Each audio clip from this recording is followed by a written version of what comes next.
Hello, everyone. Welcome to Cryptocurrency Mobile Mining and Trading. I'm Dixon, and I'm excited to have you here. After countless hours of research and testing, I'm here to bring you the most reliable, real-time updates, insights, and strategies to help you stay ahead in the world of crypto mining and trading. Before we dive into today's huge news, do me a quick favor. Smash that like button, subscribe to the channel, and most importantly, hit that notification bell. That way you'll never miss out when we drop these crucial updates. Let's explore opportunities, learn together, and grow our crypto knowledge and profits, all from our mobile devices. All right, let's get straight into it. Today we're talking about a seismic shift happening right under our noses. While many people are distracted by price charts, the world's biggest banks and payment giants are quietly building the financial highways of the future, and they're using technology born from the crypto world to do it. The headline says it all. Banks and payment giants are building out stablecoin rails. This isn't just a small experiment. This is a full-blown acceleration into tokenized deposits, retail-facing stablecoins, and powerful settlement tokens. The goal? To create a system for 24/7 programmable payments and seamless cross-border transactions. So what's kicking this all into high gear? A major catalyst has been new regulatory clarity. A key piece of legislation in the US, known as the Genius Act, has essentially rolled out the red carpet for traditional financial institutions. It has cleared the path, providing a federal framework that defines the rules for payment stablecoins. This is huge because it reduces the risk and uncertainty that previously kept these giants on the sidelines. And it's not just talk. We're seeing pilots go live and ramp up all over the world. A recent report from McKinsey highlights just how transformative this could be. By tokenizing bank deposits and creating bank-backed stablecoins, we can achieve real-time settlement and drastically reduce the friction that plagues our current payment systems. Think about it. No more waiting days for transfers to clear. Fireblocks, a major digital asset platform, even detailed how banks are already embedding these tokenized deposits into their corporate workflows. Imagine a multinational company being able to receive funds instantly from anywhere in the world at any time of day, any day of the week. That's the power we're talking about. Even in the UK, major banks have started a live pilot with tokenized sterling deposits, with a wider rollout planned through mid-2026. Now, it's important to understand the distinction here. Industry experts are pointing out that while stablecoins are fantastic, the real game changer for banks might be tokenized deposits. What's the difference? A tokenized deposit is essentially a traditional bank deposit converted into a digital token on a blockchain. It keeps the security and backing of a bank deposit but gains the superpowers of crypto. It becomes programmable and transferable on-chain. So why does any of this matter to you and me?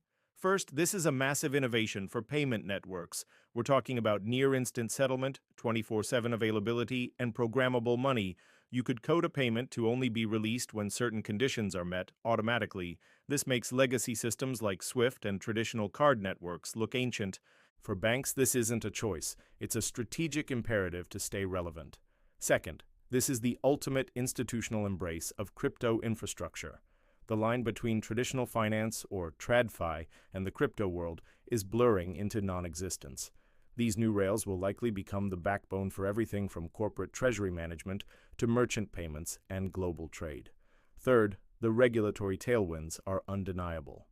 With frameworks like the Genius Act in place, the path is clear. It's like the starting gun has been fired, and everyone is now racing to build.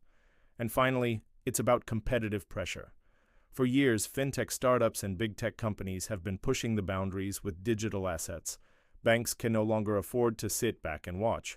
Offering tokenized deposit rails is their powerful response to stay in the game. If you're finding this breakdown useful, please take a second to hit that like button and subscribe if you haven't already. It really helps the channel grow and allows me to keep bringing you this in-depth analysis. Also, drop any questions you have in the comments below. I read every single one and will do my best to answer. Let's look at some real-world examples. This isn't just theory. Jamie Dimon, the CEO of JP Morgan Chase, one of the world's largest banks, has stated that his bank is getting more involved in stablecoins. They're already active with their own JPM coin, which is a form of tokenized deposit. Likewise, Citigroup's CEO Jane Fraser has confirmed they are very active in the tokenized deposit space and are even considering issuing their own stablecoin. These aren't small players, these are the titans of finance. Of course, this transformation isn't without its challenges. There's a significant regulatory and compliance burden. Even with clearer rules, the standards for reserve backing, transparency, and anti-money laundering are incredibly high, as they should be. Then there's the operational challenge. Integrating these new tokenized systems with decades-old legacy banking architecture is a monumental task. It requires a complete alignment of technology, risk management, and settlement processes. There's also liquidity and reserve risk. The stability of these tokens depends entirely on the backing assets and how well they are managed. Any misstep could damage a bank's credibility. Another risk is fragmentation. If every bank creates its own separate, incompatible token system, we could end up with a messy, disconnected landscape, which would defeat the purpose of creating a more efficient system. And finally, the biggest hurdle of all, trust and adoption. Banks need to convince businesses and individuals to use these new rails over the systems they've trusted for decades. The use cases must be compelling. They have to be significantly faster, cheaper, and more efficient. So what should we be watching as this unfolds? Keep an eye on the outcomes of these pilots. Which banks actually go live in which countries, and what kind of transaction volumes do they achieve? Also, watch the regulatory developments under the Genius Act. How will the final rules shape the market? Another key area is interoperability. Will these different token systems be able to talk to each other, or will they remain in their own walled gardens? And of course, the adoption metrics will tell the real story. Are corporations actually using these rails for payments and treasury? What are the real-world cost savings and settlement times? The bottom line is this. Programmable payment rails, tokenized deposits, and stablecoins are moving from futuristic concepts to real-world infrastructure, and it's happening right now, led by the biggest names in finance.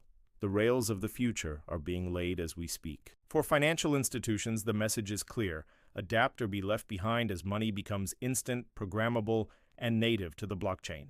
For businesses and consumers, the promise is incredible. Faster, cheaper, and truly global transactions.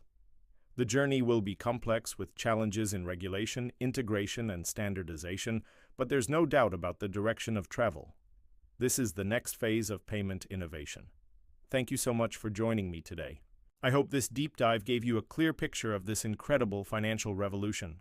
If you enjoyed it, please give this video a final like, subscribe to the channel, and make sure that notification bell is on so you're the first to know about the next update.